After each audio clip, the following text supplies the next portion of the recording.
अब शुरू करते हैं नवरात्रि से जुड़ी कुछ खबरें।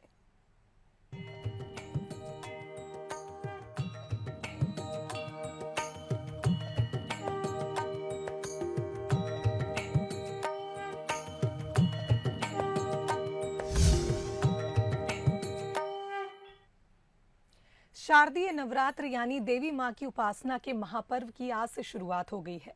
हिंदू धर्म में इस पर्व का खास महत्व है और इस साल 2 तिथियां एक साथ पड़ने की वजह से नवरात्रि 8 दिन की है। इस बार मां दुर्गा पालकी पर सवार होकर आएंगी। पहले दिन विधि विधान के साथ कलश की स्थापना होगी और अखंड ज्योति जलाई जाएगी। इसके बाद से ही नवदुर्गा महोत्सव की शुरुआत मानी जाती है। आज पहले दिन मां शैलपुत्री के पूजा का दिन है। अगले 8 दिन मां दुर्गा के विभिन्न रूपों की पूजा की जाएगी और 9 दिवसीय शारदीय नवरात्र 7 अक्टूबर से शुरू होकर 14 अक्टूबर को महानवमी के साथ खत्म होगी।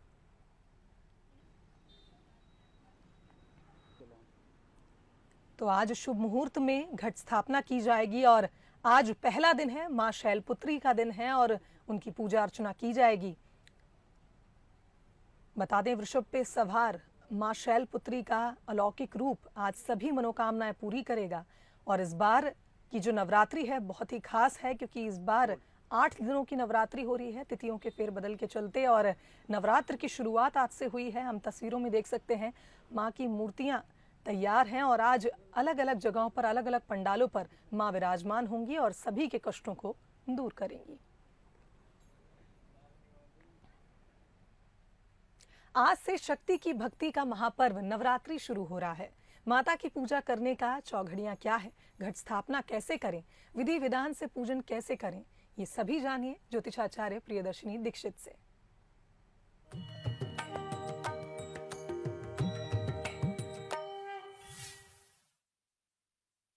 सर्वस्वरूपे सर्वेशे सर्वशक्ति समन्विते भयवस्थायी नौ देवी दुर्गे देवी नमस्तुते। हम सभी में शक्ति के रूप में विराजमान आदि शक्ति भवानी माँ को बारंबार प्रणाम करते हुए आप सभी को मेरा नमस्कार व नवरात्रि पर्व की हार्दिक हार्दिक शुभकामनाएं देती हूँ।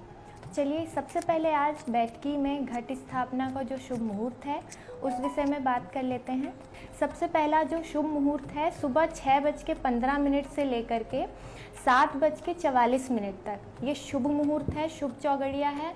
दूसरा जो अमृत चौघड़िया होती है, जो अमृत योग होता है, वह 12:15 से लेकर के 1:36 तक दोपहर में यह मुहूर्त है। यह जो अमृत चौघड़िया कहलाती है, इसमें आप किसी भी कार्य को लेकर के, किसी भी कार्य के उद्देश्य को लेकर के माता की स्थापना कर सकते हैं, घट स्थापना कर सकते हैं और माता का विधिवत तरीके से पूजन कर सकते हैं। अब हम बात करते हैं पूजन विधि की। सबसे पहले आपको चौक डालना है, जिसको चौक डालना हम कहते हैं। हल्दी और गेहूं के आटे से मिला करके एक चौक बनाना है।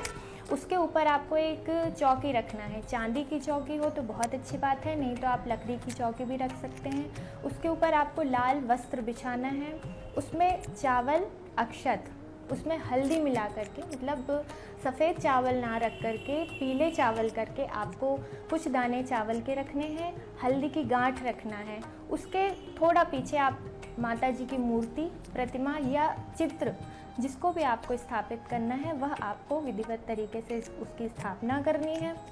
उसके बाद जो पूजन विधान है, सबसे पहले आह्वान होता है, उसके बाद आसन और फिर माता जी का पूजन होता है। आह्वान में हम क्या करते हैं, माता जी को निमंत्रित करते हैं, आमंत्रित करते हैं कि माँ आइए, हम आपकी साधना के लिए तैयार हैं।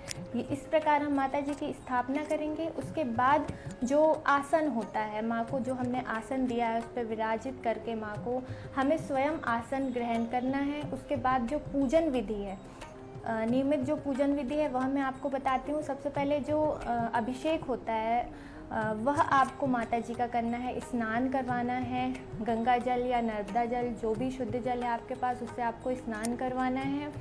दूध, दही, शक्कर, शहद और पंचामृत, इन सब से आपको माता का अभिषेक करना है। उसके बाद फिर शुद्ध जल से स्नान करा करके माता को वस्त्र धारण करवाने हैं। उसके बाद जो भी आप स्वर्ण चीज़ जो आप चढ़ाना चाहते हैं या चांदी की कोई चीज़ है वो आप चढ़ाना चाहते हैं वो आप अर्पित कर सकते हैं। श्रृंगार माता को आप अर्पित कर सकते हैं। लाल चूनर माँ को आपको ज़रूर चढ़ाना है।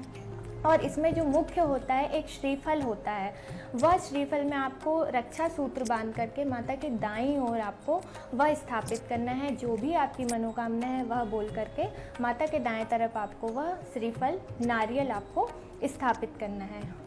और उसके बाद आप पूजन के बाद माँ को प्रसाद अर्पित करेंगे। प्रसाद लाल रंग का होना चाहिए। मुख्य रूप से आज जो लाल फल, जो ऋतु फल होता है वो हमें अवश्य ही अर्पित करना होता है। हम इस नवरात्रि के पर्व में 9 दिवस में केवल आपके और आपके लिए ही समर्पित हैं और आप माँ सबका कल्याण करें।